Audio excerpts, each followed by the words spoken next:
बहनों और भाइयों, लोकतंत्र संवाद से चलता है और संवाद में आलोचना हो सकती है, लेकिन उस आलोचना को व्यक्तिगत रंजिश माने बगैर जब हम एक शुद्ध मनस्थिति में कार्य करते हैं तो उसके परिणाम भी हम सबके सामने देखने को मिलते हैं।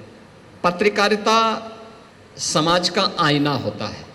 आपकी दृष्टि समाज के सामने जिस रूप में प्रस्तुतिकरण की होगी, समाज उसको उसी दृष्टि से देखने का प्रयास करेगा और इसीलिए जन विश्वास के प्रतीक के रूप में बने रहने के लिए आवश्यक है कि जो वास्तविक है उसमें और आपकी मनस्थिति में कोई दो अलग अलग भाव नहीं होने चाहिए, क्योंकि वहाँ फिर जन विश्वास पर कहीं न कहीं एक कुठाराघात होता है।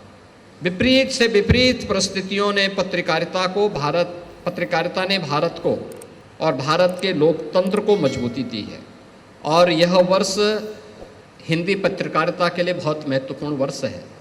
याद करिए, ठीक 200 वर्ष पहले हिंदी पत्रकारिता का शुभारंभ मई 1726 को कोलकाता से ही प्रारंभ हुआ था और 30 मई 1826 को जुगल किशोर शुक्ल जी ने कोलकाता में हिंदी समाचार पत्र उदंत मार्तंड का शुभारंभ किया था। तो 200 वर्ष की शानदार यात्रा के लिए भी मैं आप सभी पत्रकारिता से जुड़े हुए बंधुओं का हृदय से अभिनंदन करता हूं। आप सबके प्रति मैं अपनी शुभकामनाएं देता हूं।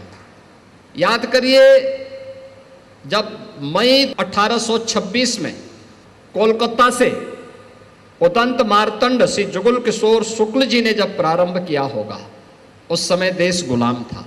पत्रकारिता के पीछे भी देश की आज़ादी को हिंदी क्षेत्र के लोगों को और तेज करने के लिए, आगे बढ़ाने के लिए एक स्वर प्रदान करने के उद्देश्य से उन्होंने यह कार्य प्रारंभ किया था। यानी भाव भी क्या है कि मेरा देश स्वाधीन होना चाहिए और उसका सशक्त माध्यम बना था हिंदी पत्रकारिता। 1826 में कोलकाता से उदंत मार्तंड के माध्यम से, और इसलिए 200 वर्ष की शानदार यात्रा के लिए आप सबको मैं हृदय से बधाई देता हूँ। ये पत्रकारिता के, हिंदी पत्रकारिता के 200 वर्ष मई में पूरे होने जा रहे हैं कि हम 200 वर्षों की शानदार यात्रा को बिना रुके, बिना थके, बिना डिगे और मजबूती के साथ, बिना किसी सहारा के, आज भी पत्रकारिता जिस मजबूती के साथ आगे बढ़ा रही है वह शानदार है, अभिनंदनीय है।